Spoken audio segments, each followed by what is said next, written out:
Guess what? Welcome back, Monroe Martin. Yo, wait, you recording now already? You was recording that? Yeah. That's how you said. What is that? The bongos or the kungas? I got a big old djembe. Djembe. I didn't even think about that one. Where'd you get? Did you buy it or did you get it when you were like in a resort or something? No, like, how did you acquire it? I bought it at I forget what the store was. It was somewhere in New Hope, somewhere in just a little small marketplace. Yeah, one of those places. Well, some people from a different country haggling over price with me, that kind of thing. Yeah, did you get it for a good price though? I think so. How much you got it for? I don't remember now. This was probably $2017. They might have $2017 might have been different than $2023. Oh, some reason I thought you said it was $2017. No. What? No, I was saying it was that version of currency. That year's version of currency might have been different than the current year that we're in. Oh, okay. All right. I get what you're saying. I was like, $2017. No, man. I don't think. I'm like, they definitely got over on you. But I think they would have saw me coming from a mile away if I paid $2017 for a djembe. Dude. I'm like, look at this idiot. How often do you play it? Did you start playing it again because of the podcast? You're like, yo, I got to figure out a use for this. Or do you walk around the house like I'm? I got it for the podcast. I got it. Mm-hmm. I had a smaller one that I used to beat before each episode. Yeah. Did I do that when we did? I don't think you did. I don't think you did it. I wasn't special enough where I got damn djembe episode. Everybody else got djembe, and you're just like, nah. Everybody, it must have been you not being special somehow. You're like, turn it around. Come on, I want you to have healthier self-worth than that. You know I love you, Monroe. Yeah. Prove it. No, I'm fucking with you. But yeah, I bring it to the ring with me. I play before my matches and stuff. Wait till you back wrestling. Because there was a time where you took a break. I think the last time I did your podcast, you said you took a break. So you back. I said a break was happening. I advertised the break. I advertised the break to all my friends and all my family and everybody who loves me. I was like, all right, I listened to you guys. Here I go. You know what? I'm finishing out my dates that I've got for the summer, and then I'm stepping away. And then I never stepped away. So I didn't come back to wrestling. I never left. Oh, okay. All right. You can't leave what you love, man. You love it too much. So I get it. In my heart, I was gonna step away, and then I just didn't. Man, what's the? Do you mind me asking? Where are you riding it till the wheels fall off, or do you have like a destination in mind? I know that every time I do it, it's moments. I'm creating moments not only for me but for who I'm working with, and the fans in the building. So it's more about me having those impressions that like last forever. Yeah. And I don't really have a set goal or destination, but I think as long as I continue to have fun with it and I continue to be healthy and I continue to be able to contribute in a way that's moving the business forward. Yeah. Like the entire industry. I want to be somebody who like when this sounds so dumb, but when a younger talent works with me or like a less experienced talent works with me, they'll feel like there was a wealth of knowledge they got from the experience, and it made them better. So if I can make talents better, and then those talents can go off and do WWE and have their WrestleMania moments and matches at WrestleMania, and then like maybe bring me backstage. And is WrestleMania is not? I'm a fan of WWE, but is that the goal for many, especially if like New Japan is big, and then AEW now is big, and then all these other independent circuits? Is WWE still the top? Because I feel like you can wrestle. Like I don't feel like you can wrestle in WWE. Not you, meaning like WWE is a show, right? So they stay away from a lot of things, and then like these other promotions, like they go hard because they're like, "Yo, we fucking wrestle." Like I love WWE. I love it. I watch all the pay-per-views and shit, but I still look at it as like, well, this is a show. Like there's SNL, and then there's still like other sitcom shit, like sitcom things, right? There's still Mad TV. There's still all these other. There's still the internet. There's still all these other things Right. Yeah. So I'm like, is WWE still the end all be all for people? For a lot of people, it's the only thing that's the major leagues. Everything else is pretending. So AEW isn't the major leagues? I mean, they're the major leagues only because they have TV and they run in arenas, but like they ain't doing nothing, you know. I mean they're there, and it's great that they're there. I mean, anybody would want to go there, but it doesn't sound like it's a humongously pleasant place to be. Oh, you know some people. Okay. You know some things. You know some things. Look, I ain't gonna ask no more questions. No, man, you can ask me all the questions you want. But okay, so WWE, like I think like okay, like think about it like this: like if you got a Showtime special versus if you got an HBO special, like that kind of thing, like or a Netflix special. Okay. Like, which one would you rather have? Out of all three? Yeah.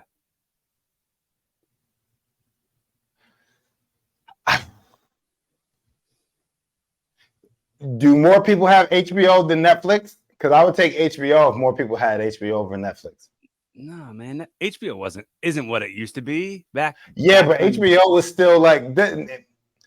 I feel like so Netflix is new. I can't worship something that came about. I've seen the inceptions of Netflix, meaning like I can't be crying for a Netflix special when I was just like literally 10, 12 years ago. I was fucking renting DVDs, trying to Netflix and chill, trying to fuck a girl, and now I'm like, this is the end all be all. Like I don't have that. I never watched comedy on Netflix as much as I was when I was watching it on HBO. So Netflix seems more of a thing for the audience to validate me more than it would be for me personally. Me personally, I would want HBO, but I know more people will be like, yo, Netflix. So I get what you're saying. That would maybe affect your draw more if you did a Netflix special. Like more people would know who you were. Well, I'll say this: there are way more Netflix specials than there are HBO specials, and I would say every single person who has an HBO special is a draw. Not everybody who has a Netflix special is a draw. There was a time where Netflix shot out 100 specials one year. Right? Yeah. What if you did a Amazon Prime Video special? If they paid for it, if it was actually Amazon Prime, I would do it. But if I had to shoot it and then put it up myself, probably not, because Amazon will push it. If you got offered a special, like, and they said like you gotta be ready for it in a month. We're shooting it in a month. Do you have enough already? Like, do you have that stuff in the canon? Yeah, because I've never recorded. I've never done a special before. I've been doing comedy for about 15, 16 years, I think now. So I at least got 10 years of experience where I've built up material. And the TV experiences that I've had only showcased maybe 30 minutes tops of my material. Right. So when I do the road, I'm still doing shit that I probably have never said on TV before. You know what I mean? Yeah, man. I mean, that's like the tried and true. Like you already know that like it's a given that you'll get a good pop for it. Yeah. But if they were like, yo, I thought you was gonna ask if a network came to me, I would go to HBO immediately. But that'd probably be the dumb move because like maybe more people do have maybe I'll go to HBO immediately, but maybe more people do have Netflix. Here's the thing though, you can't watch. I remember being in Canada and I couldn't watch content that I would watch back home in Canada. So does it still have the same amount of reach? Like, does it have to be a pretty big special for it to be promoted to other countries? Well, I think that the setup has changed. I think the idea of streaming platforms is way different than channels like it used to be.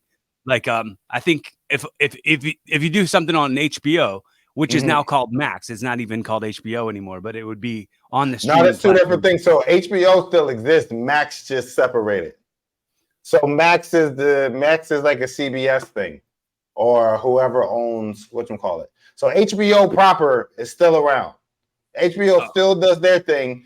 They just said fuck the whole streaming thing, and now there's the Max, which is I don't want to use the wrong word, but I guess the hub of all CBS shit, right? That's why you're getting all these documentaries and Food Network shows and all that stuff come down there, just like treat it like a Peacock, or like a Paramount Plus. Do they have any comedy specials? Let's get some.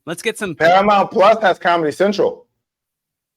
Okay, there you go. But Comedy Central doesn't push. Comedy Central doesn't let people know, like, oh, after the fact, after we air the special, shoot over to Paramount Plus to watch it.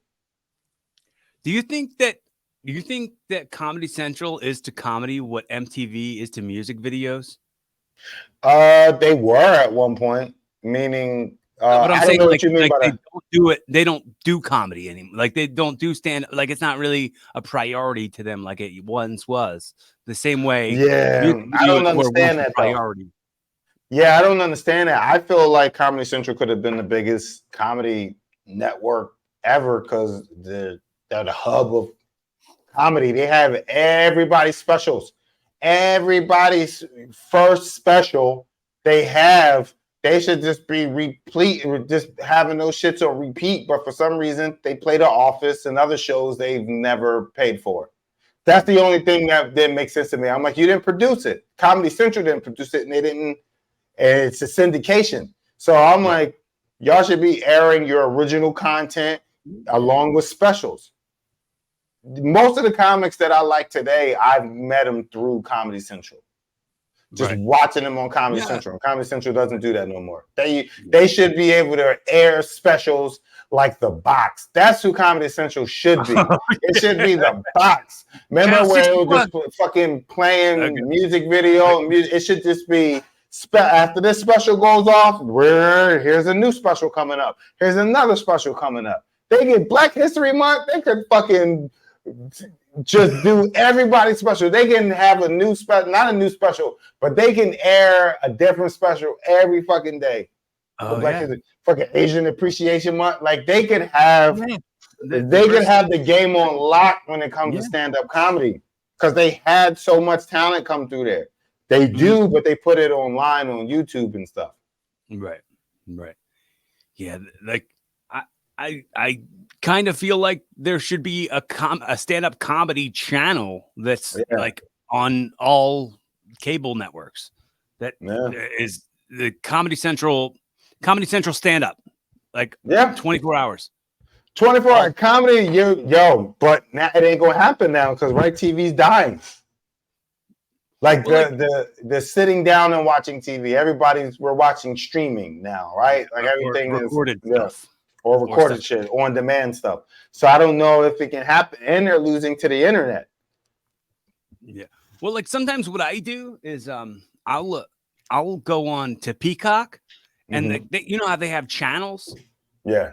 I'll go and just put on whatever was on the WWE channel and just watch that and have that on But in the that's back. what they could do. That's what I'm saying. Yeah, Like, they could do that for just comedy. a little hub, just a little John that just says, I think, let me see if Paramount actually does it, because I have Paramount Plus. But they can do a thing that just says Comedy Central stand-up hub and have everything they've ever done in the stand-up world. Not even just their shows, not even just their comedy shows, just stand-up alone. Yeah, no comedy movies, no comedy shows. No. Just stand-up. Like Just it would be cool if they did one that was like all sketches, all comedy movies. If they separated it that way and had those like individual channels. Yeah. Like, because, bro, have you watched on Netflix? There's a sketch comedy show called "I Think You Should Leave." Oh yeah. What's his face? I forget his name. Tim Robbins. Yeah. So man, I'm looking at Peacock right now. So nah. Not Peacock, Paramount Plus. I wasn't logged in. So I had to go through all this shit. Yeah, sometimes it's too much trouble. You get logged out of something, you're like, all right, I don't have. Guess I'm not subscribed to that no more. I would have rather cancel my subscription than to go through that whole process of logging back in. And they're like, scan this code or type in these letters or go to this computer. You got to pull up 2 different fucking devices just to log into something on your TV. I'm like, fuck that. I don't have it no more. What first world problems? Yes, very. I'm like, I don't have that shit. I don't have Peacock no more. I guess I don't pay for it no more.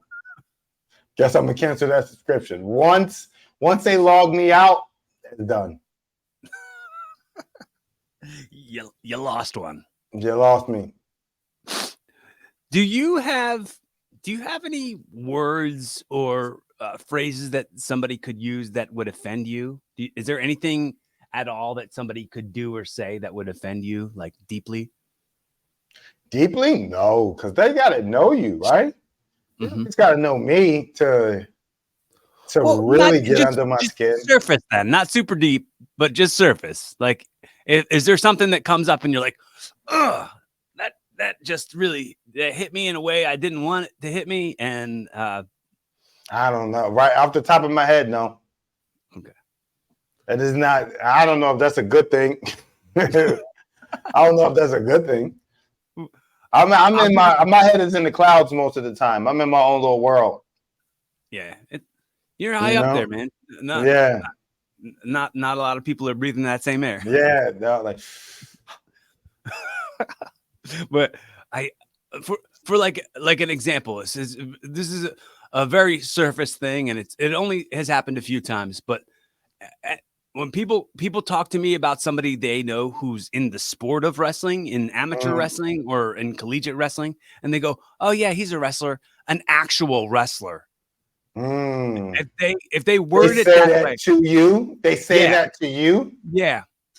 Oh my! They call him an actual wrestler, or they call you an actual wrestler. No, they call him an actual wrestler because you're an actual wrestler. Because that's actual wrestling, and what I do is make believe wrestling, or not actual. It's fake. But y'all get hurt. The fights aren't fake. The storyline is. So just want to say, in the very rare case, I think I'm gonna make a public service announcement right now. Okay. In the very rare case that you meet a professional wrestler, because we're kind of rare. You're not everyone's gonna meet one every day. Don't refer to somebody who's in amateur wrestling, who's in collegiate wrestling, who's in the sport of wrestling, Olympic wrestling. Don't refer to them as an actual wrestler when you're talking to a professional wrestler, because that is some ignorant ass shit. Yeah. Like, you're just, I forgive you without like, I'm not offended to the point where I'm mad at you, but I'm like, bro, you suck. Like, I automatically go, like, I associate you with somebody. who sucks now. Like, did they do that? Do you think they do that on purpose, or is it just like no, they ignorance? just it's ignorance. It's just searching for, because they don't have the capacity Okay. to like zoom out of Their own, yeah, like that's just that's the first word that pops to their head. And I can't get too upset about it, but I automatically am like, you want to show them? You want to fucking chop them on the chest? Yeah. Do you use wrestling moves during real fights? Have I? Yeah. Yeah. What you do? What, you do like a chop? You're like, what the fuck? What do? You suplex them? I've done some chops in real fights. STOs, man. I love an STO. I love What's throwing the some STO? elbows. It's like a rock bottom, but you sweep the foot and take them down the ground. You go down with them in this move in the street fight, or you just push them down? Yeah. It'll be well, sometimes you'll go down with them. Sometimes you just guide them down to the floor. Yeah. STO. Wow. I never heard of that. Like Batista. Yeah. His move was called the STO. I always thought that was just like a ripoff of the rock bottom, or like another variation of the rock bottom. Well, the rock bottom is more like a lift and go, and the STO is more like a trip. Oh, okay. All right. I don't know what STO stands for. Maybe they meant to call it stop and they ran out of P's. Yeah, STO. So you don't think the rock bottom is like an inverted choke? Not an inverted, but like a different variation of a choke slam. Like they're not grabbing you, but he's still like gripping you up like this in the sense. Yeah, like it's instead of doing this, you're gripping their whole underneath their arm and up here. So it's like you're getting them. I think. But an STO can work in real life. The rock bottom can't, because in order for the rock bottom to work, they have to jump up with you, or you're going to be pushing all their weight in the air. Then you still got to trip the back of their foot just to get their body to go down. Where STO, you're just like bang. Yeah. Exactly. So one is theatrics and one is an actual move, right? Don't say actual. Don't say actual. No, I mean actual. I didn't mean actual. Look, we don't know the rock. But I think but I mean, my finisher is like a rock bottom into a backbreaker, like that variation. How do you get that? How do you make that happen? So the same way with the wrapped over arm. Yeah. But then I'll grab them by the back of their pants or something and pick them straight up and come down on the knee. Oh, and that don't hurt your knee? No. I was always afraid of it being something that would hurt my knee. Like I was, especially if the person I was going to be working with is bigger than me. Yeah. But I've done it so many times. I've been doing it now for 10 years or something. But how do you brace for that? You're slamming someone's entire body on your thigh and kneecap area, and how does it not break? How do you not fuck your knee up and fuck up some tendons? It's so immediate. You know what I mean? Like it's a bounce right off. Okay. So it's not like they're landing on my knee and then going in there. Yeah. It's like boom. It's like it's the immediate thing of it. So okay. I was absolutely afraid of it hurting my knee for the first few years I was doing it. Okay. But I let that go because I had to believe in myself. Who taught you that move? Or is it something you came up with? Somebody was like, yo, you should try this and do it like this. I'll teach you. Or were you taught me. It was just something I thought of doing. Because the thing was, any finisher that you ever do in wrestling, you want to make sure it's somebody you could hit on anybody. Yeah. Like, I don't want to have a move where I have to pick somebody up over my head and throw them around and stuff, because you can't pick up everybody. Yeah. But I can mostly get everybody over my knee. I can mostly get everybody. Yeah. How tall are you? I'm 6 foot. Oh, okay. Yeah. So you're tall enough. Yeah. Yeah. I'm not a small fry. Yeah. I'm not a tall fry like you. So have you ever had to do the move on somebody my size? Like as tall as me? No. No? I don't think so. I'm 6'5". Yeah, I did it on Chuck Payne. Chuck Payne. I don't I know think who he's that is. 6'5", something. I have done it. Is he skinny or is he like probably? He's beefy. He's a beefy boy. Yeah, was it? So did you defeat him with it? No. No, you couldn't defeat him with it. It wasn't a match. It was like a segment or something. It wasn't even. Oh, okay. But I You have just to had say, to hit him with it, like get well soon. Shout outs to Chuck Payne. He's going through some medical issues. get well soon, Chuck Payne. Get well soon, Chuck. What's the best? What's your favorite move to be put into? My favorite move to get put into? Yeah, like if you're wrestling somebody and they do a move that you're like, yo, this shit is so sick. I love being a part of it. You know how people sold the rock bottom and sold the goddamn Stone Cold Stunner where they just couldn't wait, where they just like, like, what's your move where you like, yo, I can't wait to fucking have this happen to me? I have those. I know that I do. I just can't think of them at this very moment. Give me a minute. Let me think about it. Okay. All right. I don't mind it's sometimes I like a reminder that I'm strong enough to pick somebody up and throw them around. Yeah.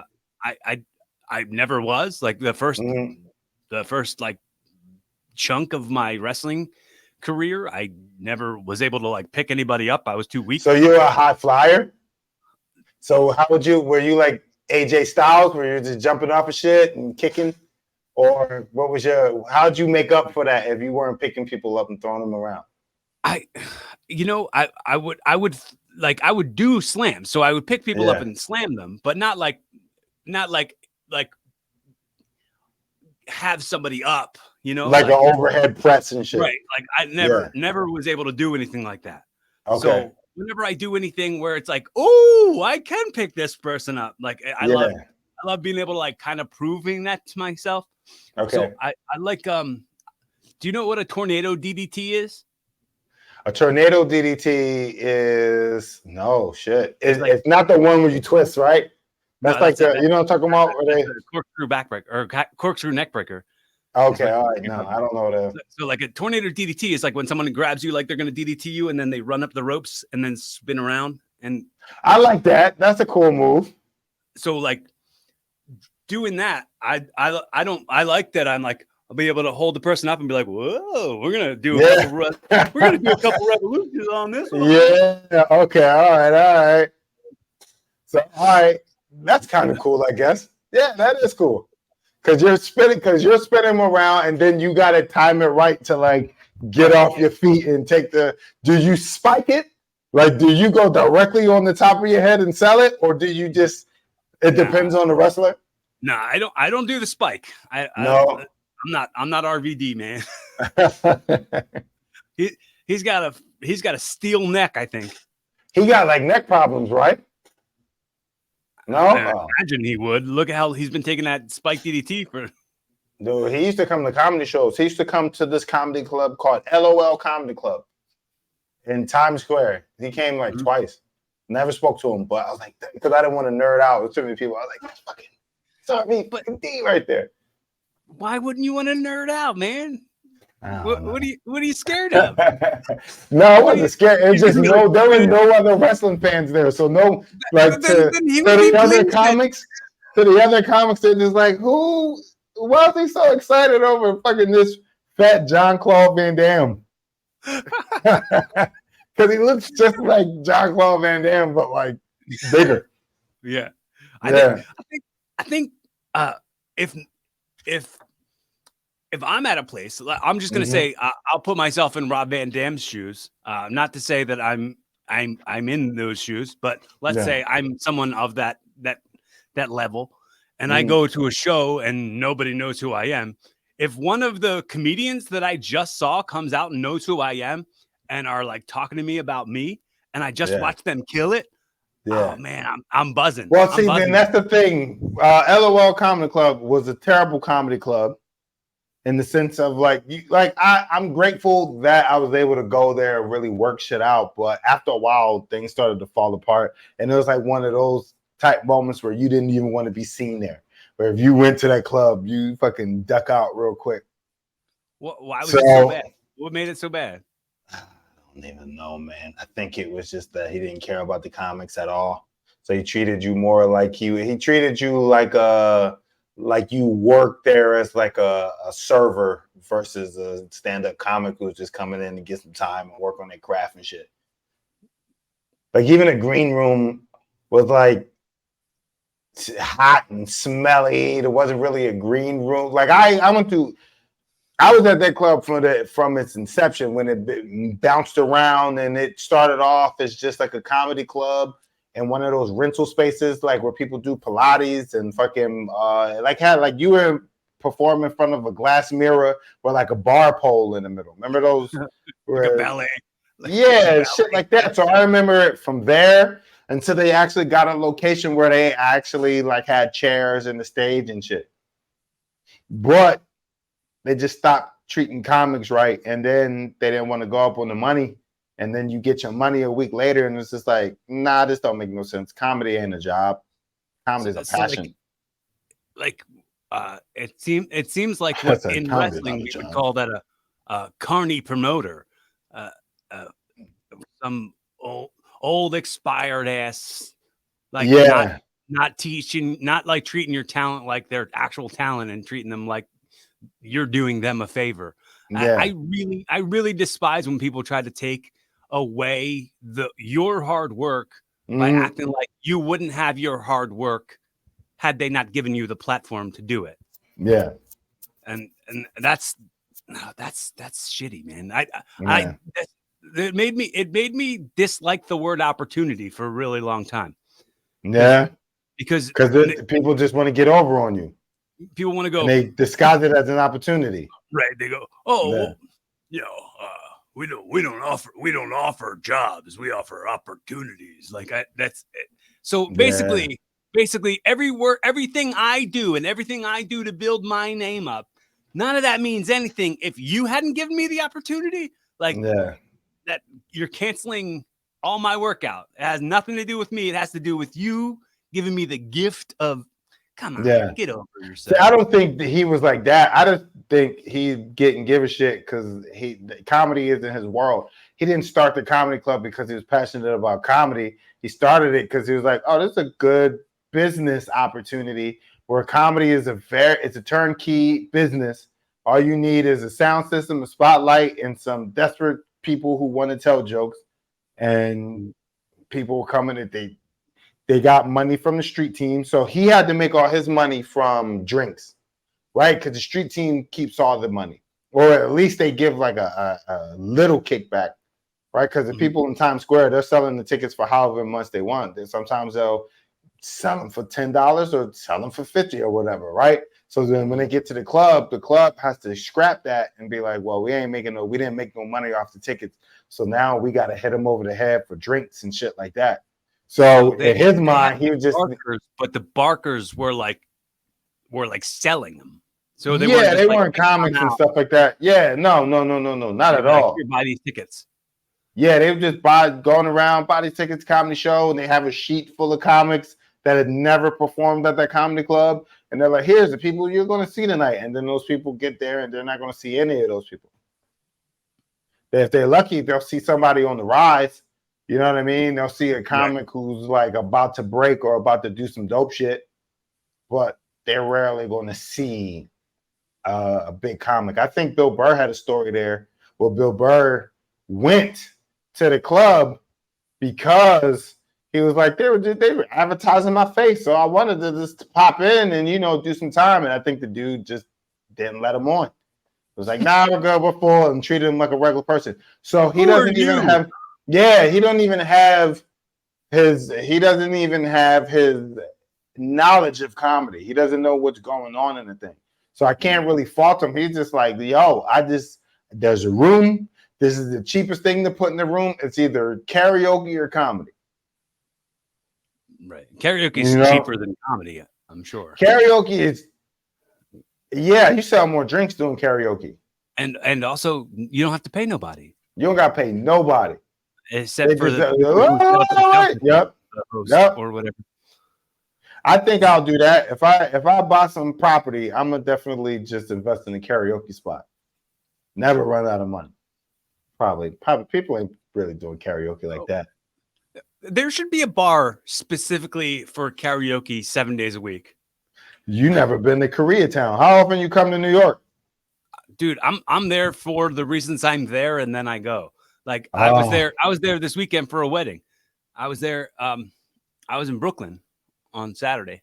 Nah. Fucking K-Town. There's some spots where karaoke is every night. Every night, 7 days a week. They got specials and everything. Karaoke Corral. Karaoke. I work at a bar. Mm-hmm. I worked last night. They had a karaoke night, and dude, this kid, he does every Wednesday. Every Wednesday he comes in and he does every Eminem song he knows. He does every. Oh my God, he does. Forgot About Dre. He does My Band. He does. And then I know the name of my band. That's probably my least favorite Eminem song. Yeah, but I love Eminem. But my favorite part is my salsa makes all the pretty girls want to dance. That's not the best part of that song. Yeah. But then he does LL Cool J, Mama's Gonna Knock You Out. And he does just a bunch of songs that like, dude, we watched you do this last week. We watched you do it the week before. Like, who are you doing this for? He sounds like he's practicing. Look, that's what I do. When I used to go to karaoke, with me, all my friends, all the comics, we used to go do karaoke. We had our go-to songs. Every week we did our go-to, and that shit was lit though. That shit was like a party. We would do Roses by Outkast. That's usually what we I think we either open with Roses. We were open with Roses, and then we will close with either Reggie doing I Believe I Can Fly or Derek doing Purple Rain, but he does his own rendition. But you got to have your go-to songs in karaoke. What cracks me up is the kid when he does like Stan. He does every time he's doing. Y'all got way too much Eminem. Too much. Y'all got way too much in it. You only supposed to have the hits. And he has the Real Slim Shady. He does that too. But every time he's doing it, he's like, and he's doing this hand motions like Emmett doing all that shit. And I always laugh, and I always just picture him doing the holler back girl. Like, switch it up, do something new. And like, heard that you were talking shit and you didn't think that I would hear it.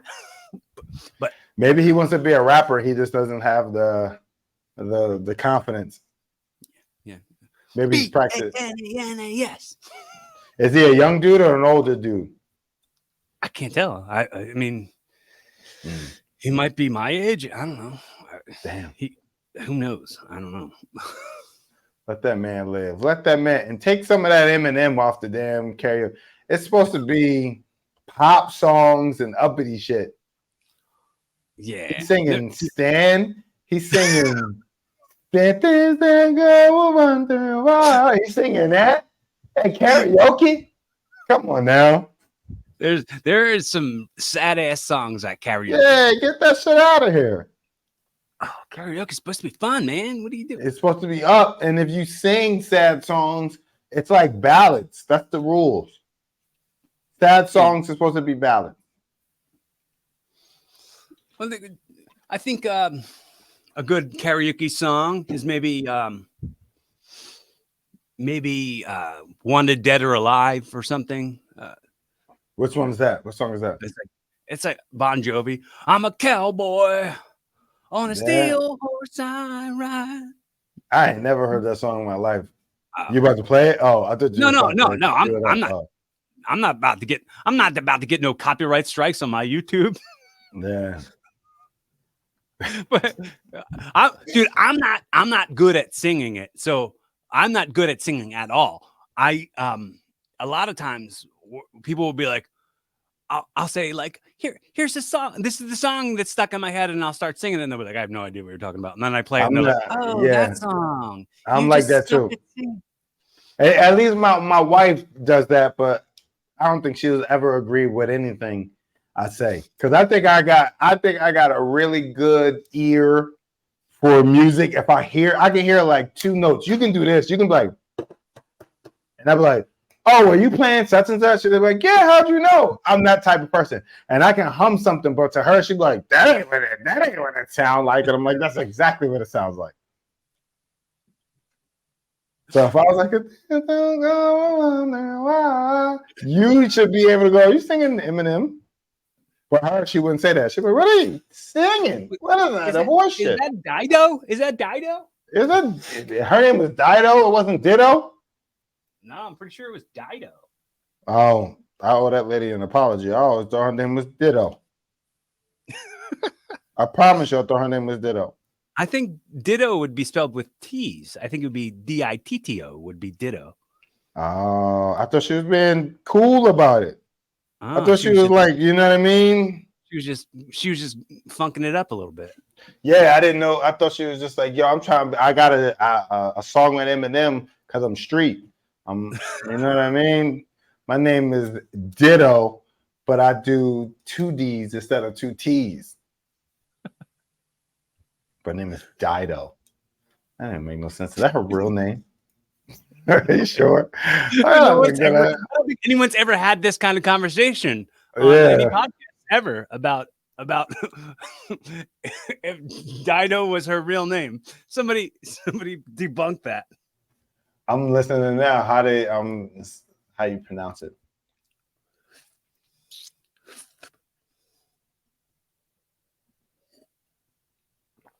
So tell me about, dude. I got real psyched for you when I saw that you had started your own. Like, I saw the art for your podcast. I saw like that you started posting ones where you're playing video games and stuff. I thought it was real rad that you had Rory Wood Jr. on there. And I'm having a good time. So the name of the podcast is called Public Property, and what I do is I play video games with my guests, and we just talk shit about growing up. I ask them very specific questions about their childhood. So I'll ask like, oh, what type of shoe did your mom beat you with? Not a shoe. What item did you get hit with? When you got hit, was it in the face or was it body shots and stuff like that? So I asked questions just to try to figure out if people were abused or not, and if they had shitty childhoods, and if they should be in foster care like mine. And the name of the podcast, Public Property, right here. So basically, at the end of the podcast, I try to determine if the person I was talking to should be public property or not. So should they have grown up in foster care just like me? And so far, a couple of guests I've had on, I'm like, yo, we'd have been roommates in foster care because your parents were terrible. Is it like, so it's fun. Like police, the are you garbage kind of thing? Like where it's like, I would say a little different because they ask, what is theirs? They ask the audience, right? Like they ask audience members and shit. I only checked out like the beginning when he first started doing them. Yeah. Like, and I think I had him on here and we were talking about it, and he was asking me questions, and he's like, these are the kinds of questions we ask. And I was like, oh, okay. And we asked similar questions. I would think not his, because it's 2 people. Right. I think theirs is a little bit more far along than mine is, and like they have a culture, right? Yeah, they have like a whole culture, but yeah, they have like a established thing that they've been doing. Yeah. Yeah, no, I just need an excuse to play video games during the day and talk to other comedians and entertainers. Not even entertainers, just people who are killing it in their respective fields. You know what I mean? I would say I am not killing it. I would say that I'm injuring it at least. You're injuring it at least? How often do you get injured? No, I'm not. I don't ever get injured. I'm just kidding. Oh, don't jinx yourself. Don't jinx yourself. You do yoga? Like, how do you minimize? Is that your jinx, Jinbei? So you beat it when you don't want to be jinxed? So no, I was just hitting on the desk, but oh, okay. I can hit on the djembe also. Wait, so what is your method to not being injured? Do you do yoga a lot? You stretch a lot? You doing that No. DDP yoga? Nah, man. I did that shit at the pandemic.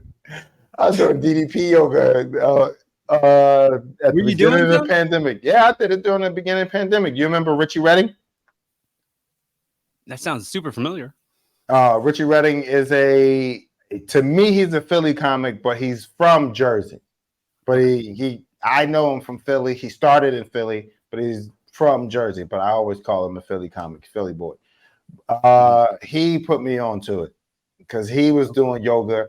And I was like, you do yoga? He's like, yeah, but I do DDP yoga. That shit really worked. And I'm like, what? Really? And he gave me a disc and that shit. It's like I do regular yoga now, but DDP, he was killing it. You never did DDP yoga? I started it, man. I got the DVDs and I started doing it like the first week, and I was like, I want to lift weights again. I was just, the best. I get a certain satisfaction from lifting weights that I can't get from other things that aren't that. No, I get that. I definitely get that. Lifting weights and yoga aren't. I don't think they're the same thing. I like yoga just because it's like, I don't know, I'm a big dude. I wake up in the morning, my hips are tight, fucking shoulder hurt. Like it felt like I got to put myself back together. So I'll do yoga and then I'll either run. I need to start running again because that was probably the best I've ever felt in my life. Like running and then losing that weight from running, and then I just felt lighter and then quicker. Like you ever just juke somebody just to make sure you still got it? Like you just do that, you just like jab step people. I would do that shit. You know, you be in the airport, right? You've been in the airport and somebody is like walking towards you and y'all doing this, but you can be a little bit, you be like, fucking get out the way. Hold on. Oh shit. I gotta let my wife in the house. I didn't know she would get back this quick. Hold on. Sorry. All right.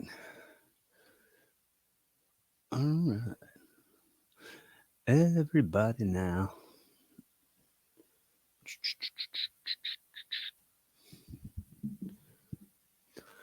Everybody, thank you so much for your time. Thank you so much for hanging. I just want to say, appreciate you. Appreciate the currency of your effort. If you haven't already, make sure you hit that like button and follow and subscribe, all those fun, cool things that seem like they're unreal things to say, but I really, truly mean them. I'm ready for this to be my job. It is your job, regardless if you want it to be or not. This is what you're sitting here doing at 5:23. This is what I put my love into. This is what I put my heart into. I'm thankful for this as a platform, regardless if it's hidden 1 year or 2 years or a million years. I'm grateful. I'm grateful to have this outlet. Like I think the version of me before I started doing the show was a different kind of person. Good or bad? Well, obviously good. But do you feel like you was a bad person? Not a bad person, but do you feel like you had a lot to improve on from there to now? I knew that I didn't listen to people as much as I do now. I didn't hold space for people like I do now. Like I would do. Why? Fuck them. What do you gotta listen to people for? What are you listening to people for? No, but I'm saying people I care about. Like I knew before I started doing the show, and the whole reason I wanted to call it Evolving with Cory Kastle, was more about the version of me that I become as you listen. Okay. So it was less about like my name. It's my name, so it's got to be in the title of the show. I would be like, the version of me that you're going to hear back in 2017 when I first started the show versus 2023 or current day, whenever you are listening to this. I would say that version of me hopefully has evolved. And I think what also I didn't have the capacity to like really share stuff about myself, and I wasn't really vulnerable publicly Mm-hmm. before. What changed? Took me a minute. What was the thing? What was the catalyst? Is that the right word? The catalyst. I think I always wanted to be the type of person that I'd want to hear, the person that I'd want to the type of show host that I'd want to listen to. I'd want to be the type of wrestler that I'd want to watch. I want to be the type of comedian that I'd want to laugh at. Like I'd want to make sure. I think I got that through this evolving process. I don't think I had that at first. I think at first I was probably really self-doubting. Like now I can confidently say I would pay money to see me. If I wasn't me, I'd lay my money down and I'd come watch me. Like I have the marketability now that I'm certain that like there's nobody else like me. Like sure, there's people that are similar to me in some ways, but there's nobody else who's exactly me. The same way that there's nobody else who's exactly you. Absolutely. So that's something that came through having conversations with people and really learning from what their life lessons are, and really being like, well, if I didn't take the time and hold the space for somebody to tell me what their life lessons were, I wouldn't have caught the valuable lessons that I needed to catch. Yeah.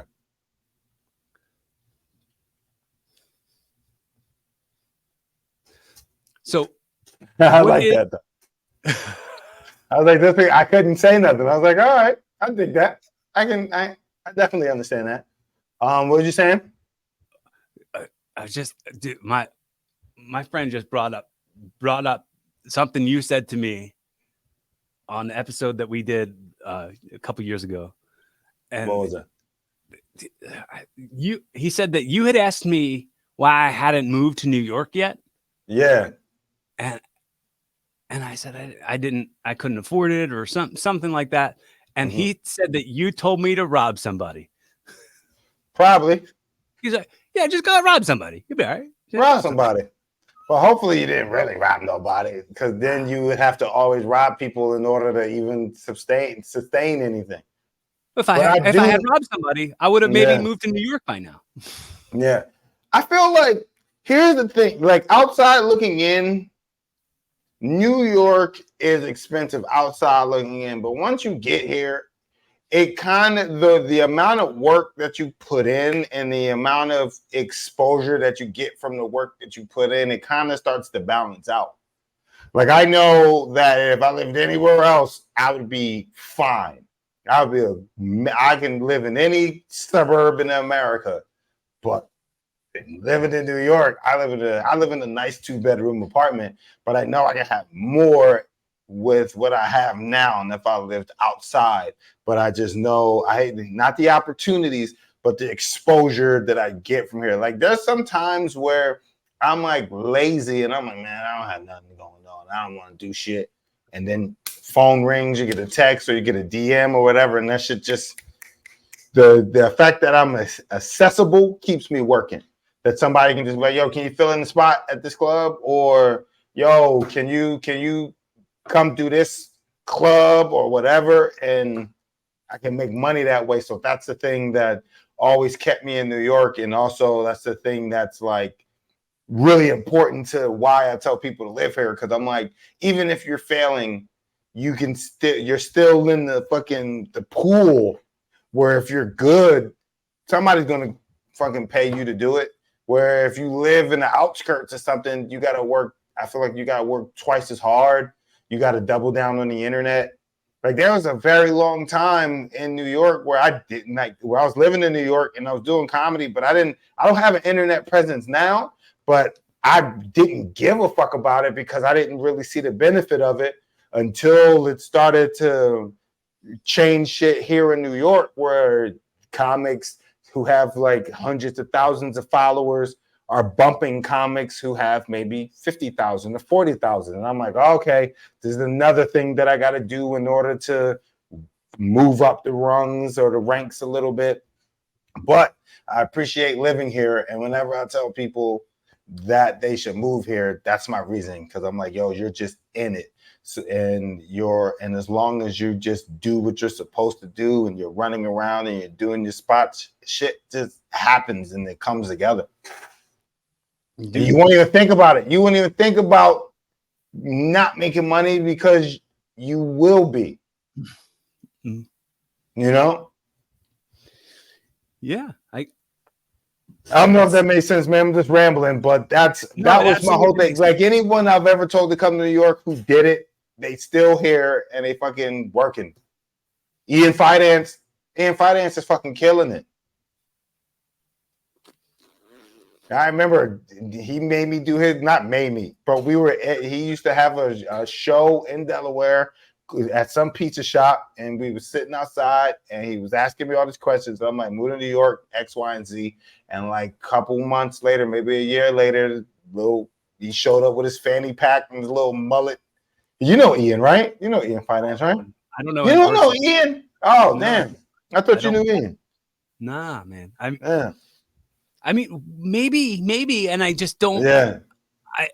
I don't think so. I don't think we've ever met. But I know. Oh, shit. For some reason, I thought y'all met. I know he's friends. Because if you know Foley, then you would know. Right. Yeah. Yeah. Go ahead. Yeah. I go back to I met Foley the same time I met you. Back in the Raven days. Yeah. The same time I met Chris. But so Ian is well, you don't know Ian, so it's hard to explain it. But Ian, he came right after that. So right after me and Derek and Chris and Foley and all of us start coming to New York, then there was a new crop, which was like Ian and Brian Six and all those guys. Okay. Yeah. Yeah. I guess I stepped back from comedy there for a minute. Mm-hmm. At the Raven Lounge. Man, that shit was great. Yeah. Yeah. They still go on? I think so. I don't go down there. I don't go down there very much. I think it's tough for me to justify staying out till 3 or 4 in the morning and going. Yeah. You know what I mean? Because like, how far do you live from there, from Raven? A half hour, maybe. Half hour, maybe. But okay. There's you don't get to go up until like 1 o'clock in the morning sometimes. Damn, they still do that. God damn. So who's the first half of the show for? I've no, dude. I haven't been there since back in the day, so I don't really know. Oh, okay. So yeah, no, we used to do that 2-part shit. We used to do the early, like, I liked going on the last part if I was working on shit. Like if I had a feeling that what I was about to say wasn't that funny, I'm like, let me just do the last part. Everybody's kind of drunk and I can kind of muscle my way through the material and really figure it out. But the up top half, that's showcase side. That's when you like, I got the set I want. I know I'm just gonna go and fucking bat, and hit him over the head and keep it moving. Indeed. Yeah. I never got into the showcase side of the Raven. I wasn't good enough. Nah, you probably didn't show up enough. Yeah, probably a little bit of that. A little bit of like, I wasn't as committed to any of that. I don't think I took comedy seriously back then at all. That's fine. If you gave it an option to slam people on their head or tell joke, I'm slamming people on their head. I'm doing tornado DDTs. I get all that shit. If I could be a wrestler, I would. You absolutely could be, man. I can't. I got back issues. My hamstrings are tight. I'll be like, I don't want to take any jabs at anybody, so I'm trying to think of like a sluggish big guy who shouldn't be that sluggish. I don't know. I'm gonna keep my mouth shut. Almost. Nope.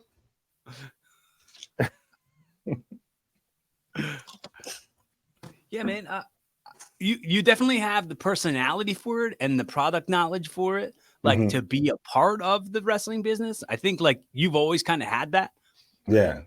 Like you've always kind of had like the same entertainer's mindset that pro wrestlers like, and I think a lot of comics do. Like it's part of like that. We've got the damage, you know. Yeah. we've got the damage that lends to the damage for pro wrestlers. Dude, I would do it. Like if I could be involved in any way, like not once I'm done with comedy, but once I get to a certain point in comedy where it's not calling for me as much and I'm not like, or I don't feel the need to run around and do as many spots and work shit out where I'm just like, I'll do it when I feel like it. I would want to either do the management thing, like be the fake in-ring manager talking shit about people, or be like, even if I had to start off like a hype man.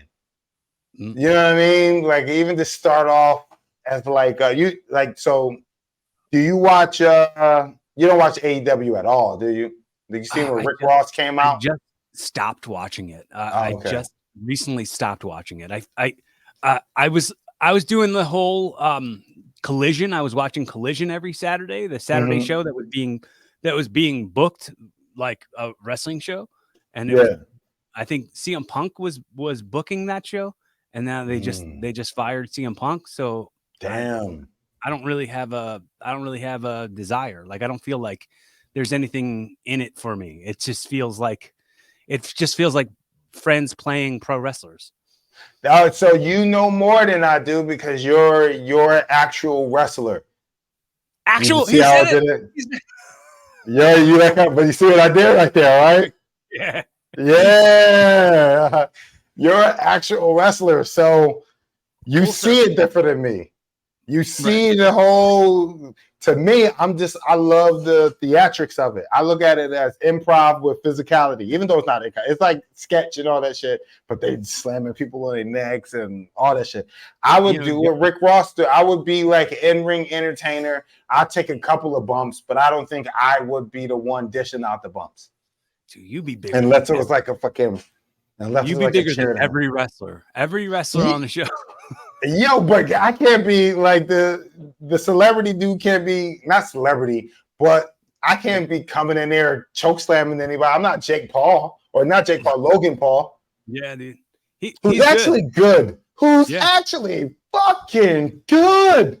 Yeah. Yo, I was like, here we go.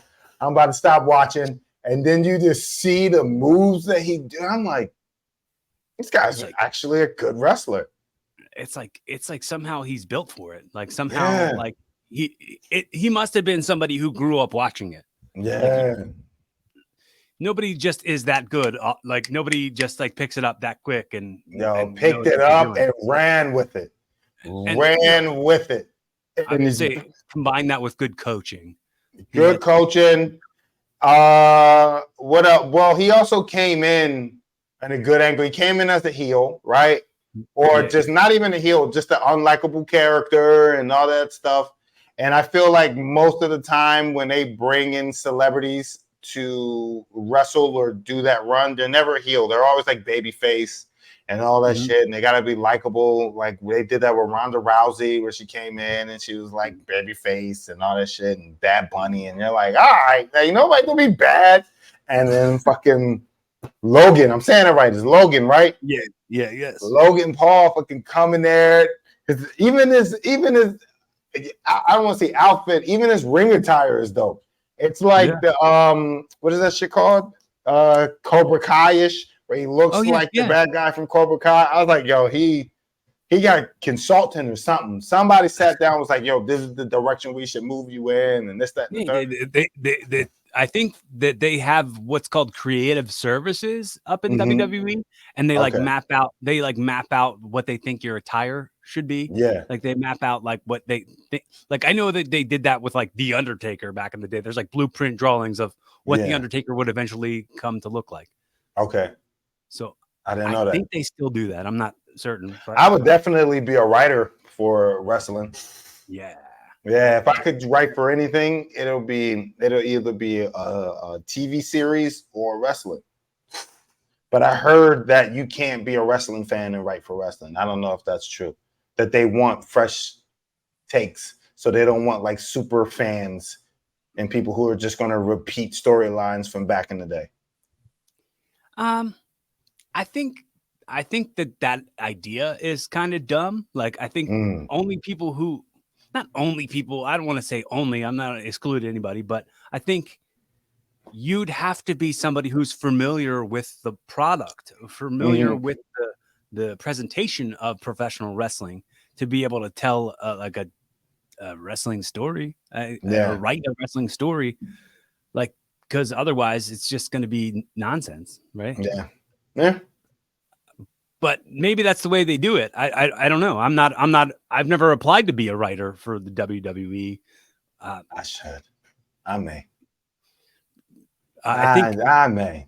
if you go on to recruit.wwe.com, you can submit a package of some sort to get yourself a job there if you'd like. Try to get a writer's job. WWE. I'm literally typing it in right now. Just like, hey, just in case. Do you and how long have you and your wife been married now? We've been married for 5. We've been together for 7 years. You guys talk about having kids? Yeah, we want kids, but we want to get this money first. We want to travel first. Because we really do. We're going to Sweden in 20 days, not 20 days. What's today's date? We're going to Sweden in like 24 days. I'm doing a little tour in Sweden. So I'm gonna be, I'm doing a couple of cities. We're doing Malmo, Gothenburg, what else? Copenhagen, that's in Denmark. It's like one more place, but we're bouncing around, going to different cities. That shit gonna be fun. We went to London a couple months ago. I think maybe like 4 months ago we were in London. What's the scene Africa. like? What's the comedy scene? Fun. London was fun. I think whenever I heard about the comedy scene in London, it was always from like the 90s, right? Like people go, London sucks, it's this and that. They don't get it. I went out there. It seems modern. It's no place is New York.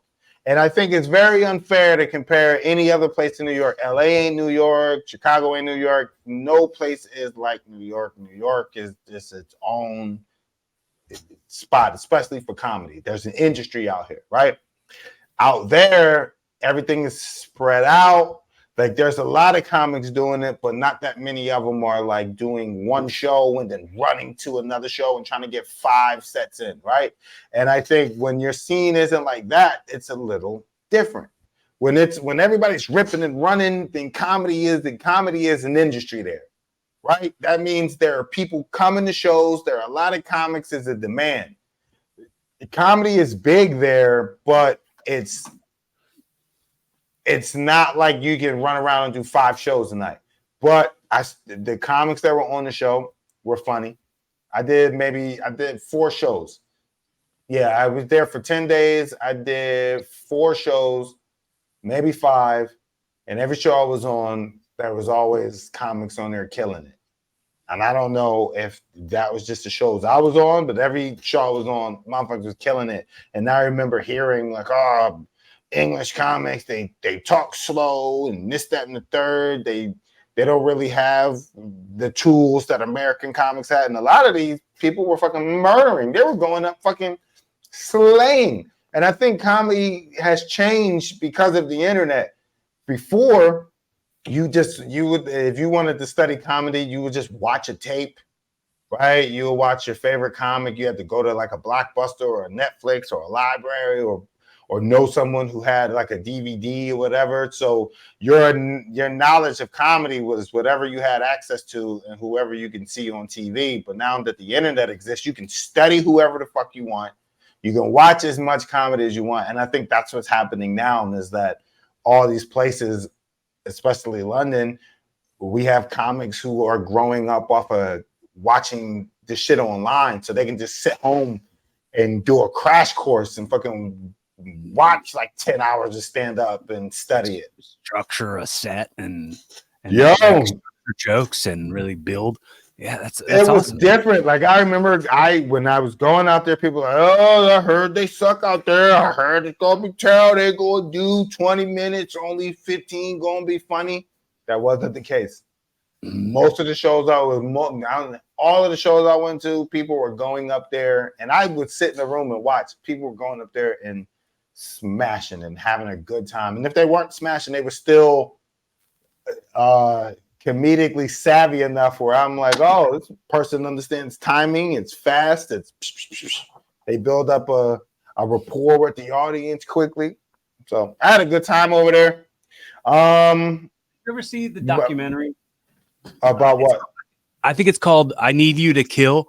It's like Tom Segura, like before he was famous, like before anybody ever knew who he was. It was like him and a bunch of other guys. I forget who else was on it, but it was like they went on a tour in China. I think Jamie from the Laugh Factory like sent them to China. Yeah, Chad Daniels, Pete Lee, and Tom Segura. Yeah, Chad Daniels. Yeah, Pete Lee was on it. Yeah, I'm gonna watch this later.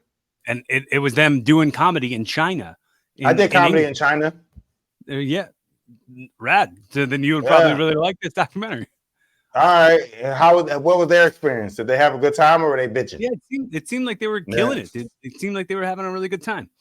I think was it during the show? I think Tom Segura did a thing where he just started speaking Spanish. Mm-hmm. He just started speaking Spanish in between the show, and then he like stopped and he was like, "What was that like for you guys? Were you uncomfortable with not understanding what I'm saying? Now you know how I feel." That's funny. All right, I'll watch it. I'll check that out. Just a few more things, man, and then I'll send you off into the sunset with a hot dog and a handshake. All right, why the hot dog though? That's a hot dog? That's a indie wrestling payday joke.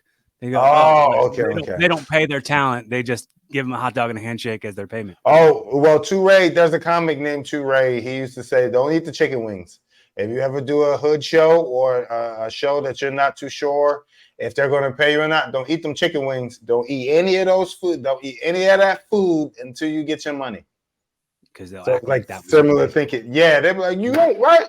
You had a good time? Man, look, we figured something out, but you good. You're not hungry no more. So that was a very important lesson early on. Get your money. That's some carny tactics. Yeah, stand up is very carny like. Yes, and wrestling. Same thing. Yeah, we're on the same wavelength. Exact same. Yeah. So I do the segment that I call comedy time or audio time travel. I believe you did it last time.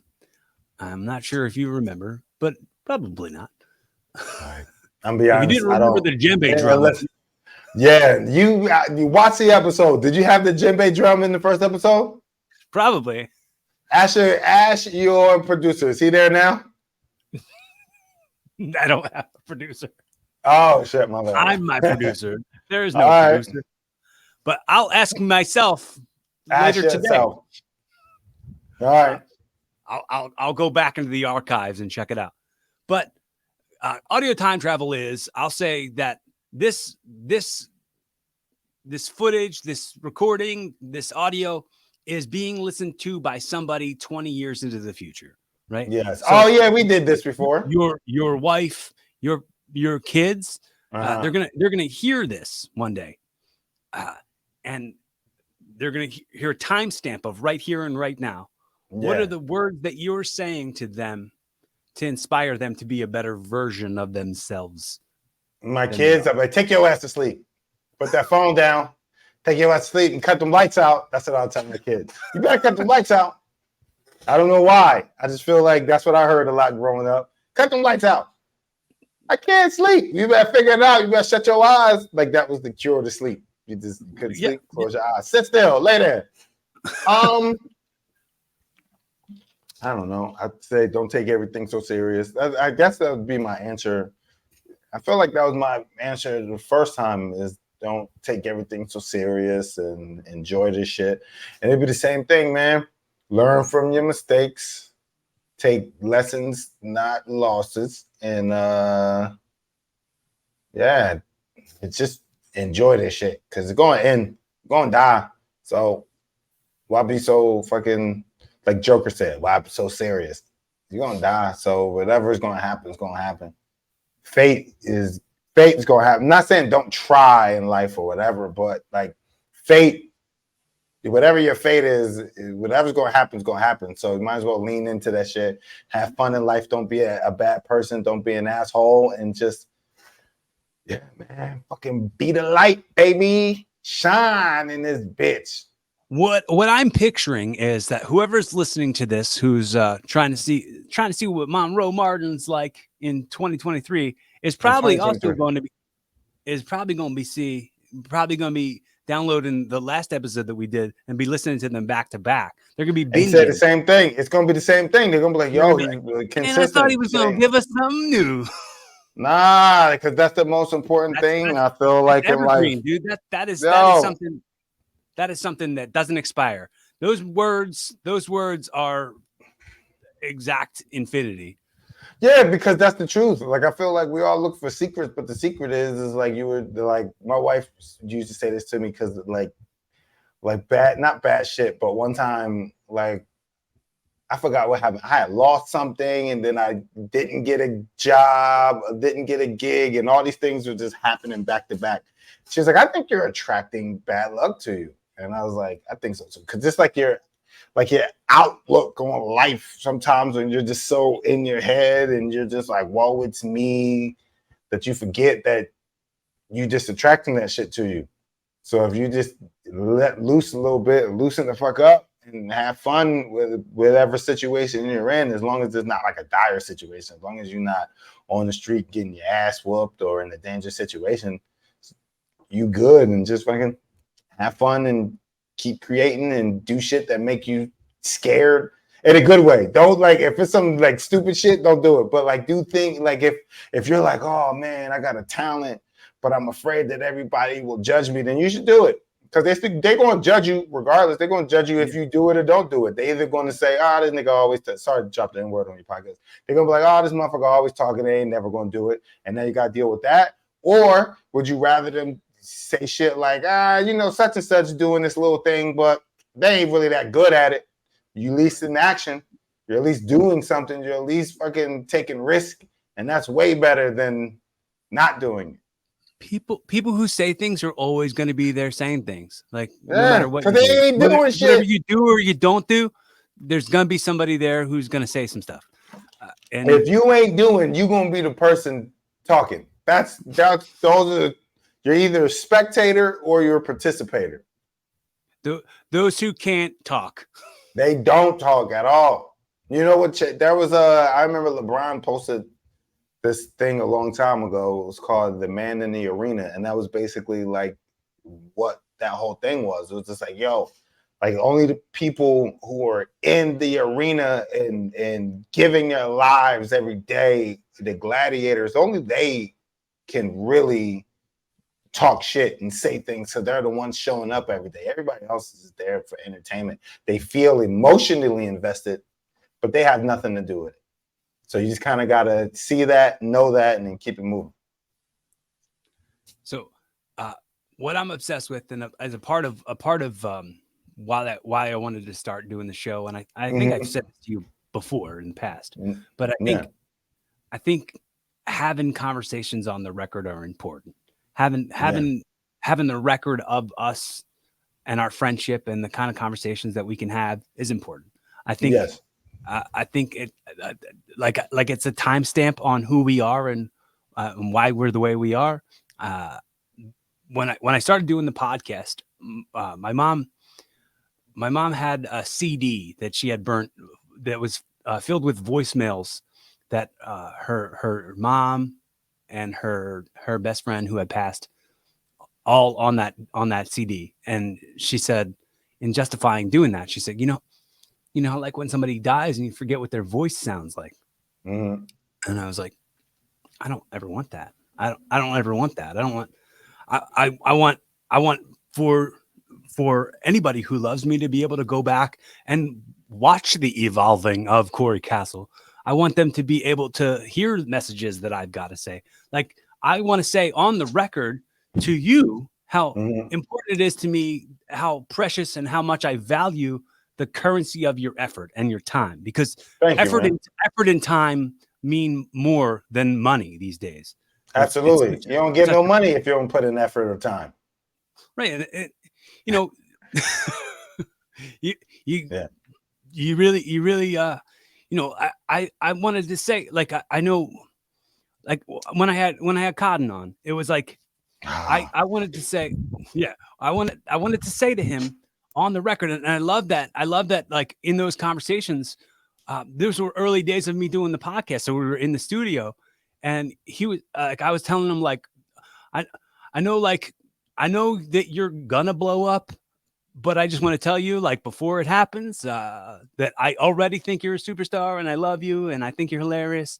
And then he said that all back to me, and the Yeah. fact that, like, he not only said that, but he was talking about how much he loved his wife, and he was talking, like, and the fact that, like, now his daughter's not going to get that. His daughter's not going to be able Yeah. to, so she can go back and listen to that one day. I love that that exists. I love Yeah. that that exists. So I want to, I want to uh, give you the opportunity or the platform. You can say anything you want or ask me anything you want on the record, and it absolutely will continue to exist forever.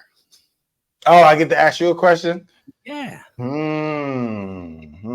don't even know. I felt like I asked you so many questions. Like Well, yeah. I was the chatty Cathy. I was interviewing you. I don't know. I don't have no questions right now. I'm prepared. Would I not get the job if this was an interview? No, it's not. I was like, It's not necessarily something you have to ask me. If you want to tell me yeah. something, if you want to say anything Well, to no, me, I definitely I want you to keep going. I like that you are fucking evolving and you picked a great name because it's evergreen. You can keep doing this podcast, and the reason you said you like doing it, make sure you keep that close to heart. That you want to have this time capsule, and you want to just have these moments that your kids can go back and listen to and all that stuff and just archive. And I think you're on the right track, and this is a great show to do that. Just keep it up. Keep killing it, man. And yeah, try overhead press. Fucking press somebody, do this, and then walk away. Do like, that's a gorilla press? Warrior. You gotta be on roids to gorilla press somebody. Right? That's called a gorilla press when it's up and then you drop them, you let them fall. Yeah. Okay. Yeah. Hypothetically, I've gifted you this show. This is the very first episode of your new podcast, Evolving with Monroe Martin. Yeah. In a very Jerry Springer's final thought type of way. How would you take all the most valuable takeaways and wrap them in a pretty bow to send the audience home inspired? I thought I did, right? But I didn't. Well, I mean, I would say, look, people, how would Jerry take it after back to the time capsule? Let's go back to the time capsule. Fucking Jerry Springer, after we watch people throw around racial slurs and fucking throw chairs at each other, he'd be like, and now, here's my final thought. That shit was so funny to me. My final thought is we should all come together and not keep secrets from each other because you're like, you just let fucking all these people bash each other in the head with chairs. My final thought, people, is take advantage of like that last thing you just said about Chris Cotton is like definitely because I was thinking, I'm like, fuck, Chris was like that with everybody. And the one thing Chris did was he took pretty time. Certain he talked about you on one of the episodes that I did with him. I'm saying Chris was so open that, he was like an easy person to talk to. And that's a skill in itself. That's like, I don't know. Everybody can't do that. And that takes some barriers that you got to get through and some walls that you got to fucking break down. And Chris just had that thing of not making people feel special, but making people feel seen and heard and all of that stuff. And I feel like we got to keep doing that, right? We got to keep having these conversations with each other and getting to know each other and just fucking, like making each other feel seen. Yeah. And I'm not even talking about us. I'm just talking about in general, like your friends and shit. Like you were telling me earlier about how, you started making more time for people in your life because they would either tell you like, hey man, like I don't see you. We don't spend time. You don't make them feel seen. You don't not saying you, not trying to say anything, but like you took time and you started prioritizing people in your life. And and really making time for them. And that's the most important thing I can think of, is make time for the special people in your life and the special things in your life, because you're gonna die. You're gonna go. So you might as well go out having fun, partying with the people you fuck with. I don't know what else to say, Cory. I'm pretty sure. I'm pretty sure when I had Chris on the podcast for the first time, it might have been right when you were doing Last Comic Standing, right? So he was talking about how happy he was that he watched his best friend. He was calling you his best friend, and that's my homie. Well, yeah, he's still my homie. So it might be cool. I'll try to find that episode and send it to you if you want to listen to it. Please do. Yeah. Do you do any impressions at all? Nah, if I do, it's probably people we've never heard of. It's like, this my Aunt Jackie. Where y'all go? Where y'all kids go? Go and store and give me some cigarettes. Like, I do those impressions. I don't do celebrity impressions. I do impressions of people you could give a fuck about. You don't give a damn. Oh yeah, man. I do so many impressions of people that only I know and nobody else does. Yeah. So, in your best Aunt Jackie impression, can you wrap up the way we wrap up? You say, be fun, have safe, keep evolving. Be fun, be safe, have a fuck being safe. Where you being safe? Why are you being safe? Don't be safe. Take chances. That's what Aunt Jackie would say. Take chances, have fun. You only live once. Be responsible, not safe. I don't know. Okay, everybody, if this is your first time checking out the podcast, I want to let you know how much I appreciate you, how much I appreciate all the time and effort that you've spent with me. I hope I bring some value to your life. I hope these conversations continue to find you well, and I hope you're kind to yourself as much as you possibly can be. Practice grace. I want to let you know as well, Monroe, need to let you know, if ever I can be any kind of resource to you, bro, anytime. Don't ever feel like you. If you need some judgment-free conversation, if you need a friend, don't ever hesitate to call me. You got my number. Don't hesitate to text me if you ever need me for anything. Don't ever feel alone. And that goes to anybody listening to this. My DMs are always wide open. You can open them DMs up. You can absolutely reach right out to me. I'll reach right back out to you. I'm a real dude, and I respect everybody who comes at me, who's sincere. And some of my friends, some of my closest friends right now are people who I've done this to. I've said my DMs are wide open. Reach out to me if you feel like. Well, your closest friends shouldn't be DMing you. They should have your number. If your closest friend, that's what I'm saying. It started that way by me saying that this is an option. So continue to do that. If you feel like you've got a question for me, if you want to talk to me about anything, I'm not inaccessible. Yeah. So. Thank you, man. Everybody, thank you for your time. See, he wrapped up better than me. Why'd you make me wrap it up if you said all that poetic shit? Well, because that's the hypothetical. Just put my voice on it. Just put my voice on all the good shit you said. Yeah, I got the technology. Yeah, all right. Listen to public. You gotta come do my podcast. You do. You play video games? Yeah, dude. All right, yeah, you gotta do my podcast. What do you play on? I do PlayStation. I have a PS5. What do you got? You Xbox guy? I got a PS4. Oh, that's fine. It's still PlayStation. That's cross-platform. We can play the same games. Yeah, I just brought it to my girl's house like last week.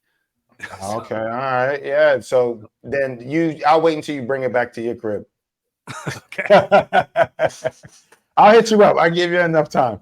Because you ain't gonna really be able to play the way you would play at home. If you will be at your girl's crib, it's probably in the living room. Yeah, it's in the living room. Yeah, bring it back to your crib. Yeah, if you bring it back to where you are right now, and it's perfect. You can play it off screen. Look at the camera, because I do it like this, and then I'm capturing the gameplay secondary. Nice. We're talking how we talk like this. Yeah. So I'll hit you up with a date. Well, my mom never hit me with anything though. All right, we'll figure out something because you wrestle, so that's the reason you comfortable with there's damage there for sure. Yeah, that's how we get to the bottom of it. Let's figure it out. That shit. Yeah. Yeah. All right, bro. Have a good night, man. Love you too, Cory. Bye. Love you too, man. Oh, ah.